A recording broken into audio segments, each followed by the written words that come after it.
অনেকদিন পর চলে আসছি পদ্মার পাড়ে। আসলে জায়গাটা অনেক সুন্দর একটা জায়গা। তো আমার পাশেই রয়েছে সুরেশ্বর দরবার শরীফ। তো আমার কখনো যাওয়া হয় নাই সুরেশ্বর দরবার শরীফে, এই প্রথম আসলাম। এর আগে লঞ্চ দিয়ে যখন যাতায়াত করতাম তখন আর কি লঞ্চ থেকেই দেখতাম। হ্যালো এভরিওয়ান, আসসালামু আলাইকুম। কেমন আছেন সবাই? আশা করি অনেক বেশি ভালো আছেন। চলে আসছি নতুন আরেকটি ব্লগ নিয়ে সুরেশ্বর দরবার শরীফে। আজকে সুরেশ্বর দরবার শরীফ সম্পর্কে কিছু গুরুত্বপূর্ণ তথ্য জানাবো। সব ভিডিওটি না টেনে পুরোটা দেখবেন। সুরেশ্বর শব্দটি এসেছে সুর প্লাস ঈশ্বর, সুরেশ্বর নামক সন্ধি থেকে। শাহ শফি আহমদ আলী জান শরীফ, তিনি সুরেশ্বরী গান বা গজল অত্যাধিক পছন্দ করতেন এবং তার গলা সুর ছিল সুরেলা। জান শরীফ শাহ সুরেশ্বরী নামক এক সুফি এই দরবার প্রতিষ্ঠা করেন। শাহ সুরেশ্বরী একজন সুর প্রেমিক ছিলেন। আল্লাহ ও রাসূলের প্রতি প্রেমের সম্পর্ক স্থাপনে সুর বা সঙ্গীতকে বিশেষভাবে ব্যবহার করেন। তার এই দরবারে সুরের সাধনার প্রভাব রয়েছে। প্রতি বছর বহু ভক্ত, অনুরাগী ও পর্যটকরা এই দরবার শরীফ ঘুরতে আসে।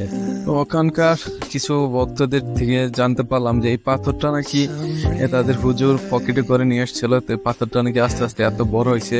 আর একটা বিশেষ গুরুত্বপূর্ণ বিষয় হলো, এই পাথরের থেকে স্পর্শ করে তেল, দুধ, তারপর পানি, এগুলা স্পর্শ করে নিয়ে গেলে কোথাও ব্যথা পাইলে বা কোথাও এরকম কোথাও অসুখ থাকলে এটা মানত করে খাইলে বা ব্যবহার করলে সেগুলো নাকি ভালো হয়ে যায়।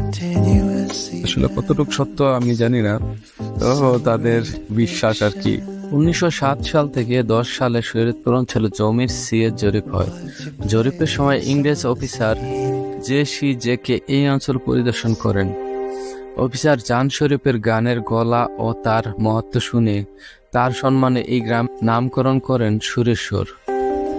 তখন এটি ফরিদপুর জেলার মাদারীপুর মহকুমার পালং থানার অন্তর্ভুক্ত ছিল। পদ্মার ভাঙনের কারণে সুরেশ্বর দরবার শরীফটি দেখেন পদ্মার ভিতরে চলে আসছে। একটা সময় এই সুরেশ্বর দরবার শরীফ পদ্মা নদী থেকে প্রায় 1 কিলোমিটার দূরে ছিল। গুরুত্বপূর্ণ বিষয় কি জানেন? সুরেশ্বর দরবার শরীফটি কিন্তু একটা সময় ঢাকা জেলার মধ্যে ছিল। বিক্রমপুর অঞ্চলের খলিলাবাদ পরগনার অন্তর্ভুক্ত ছিল। তখন বিক্রমপুর নামে পরিচিত ছিল এই দরবার শরীফটি।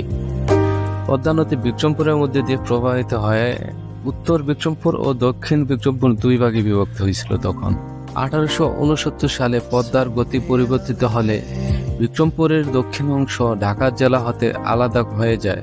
মূল কথা, দরবারটি পূর্বে ঢাকা জেলা অন্তর্ভুক্ত থাকলেও এটি বর্তমানে শরীয়তপুর জেলায় রয়েছে। এটি বাংলাদেশের শরীয়তপুর জেলার একটি পর্যটন কেন্দ্র।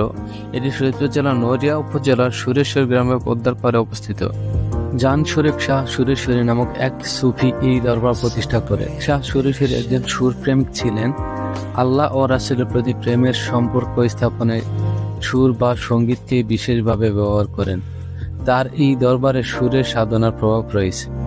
প্রতি বছর বহু ভক্ত, অনুরাগী ও পর্যটকরা এই দরবার শরীফ ঘুরতে আসে।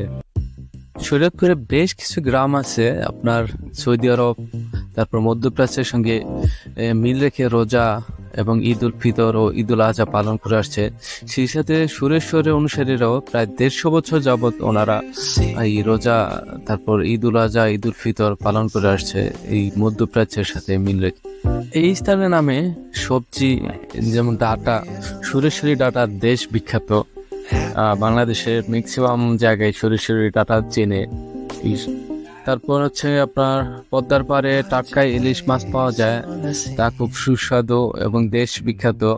এই গ্রামের পাশ দিয়ে পদ্মা নদী প্রবাহিত হয়। নদীর পাড়ে সুরেশ্বর বন্দর দেশ খ্যাত প্রাচীন নদী বন্দর ও জেলার শ্রেষ্ঠ নদী বন্দর এটা। এখানকার বিখ্যাত জান শরীফ হুজুরের মাজারে প্রতি বছর শীতে ওরস হয়। দেশ ও বিদেশি বিভিন্ন লোক ওরসে অংশগ্রহণ করে থাকে। সুরেশ্বর দরবার শরীফ শরীয়তপুর জেলা প্রশাসন কর্তৃক দর্শনীয় স্থান। দরবার শরীফ জাতীয় ও আন্তর্জাতিকভাবেও পরিচালিত হয়। ভিডিওটি কেমন হয়েছে কমেন্ট করে অবশ্যই জানাবেন এবং যদি ভালো লেগে থাকে তাহলে শেয়ার করে দিবেন। আর পরবর্তী ভিডিওর জন্য আমাদের সাথে থাকবেন। আল্লাহ হাফেজ।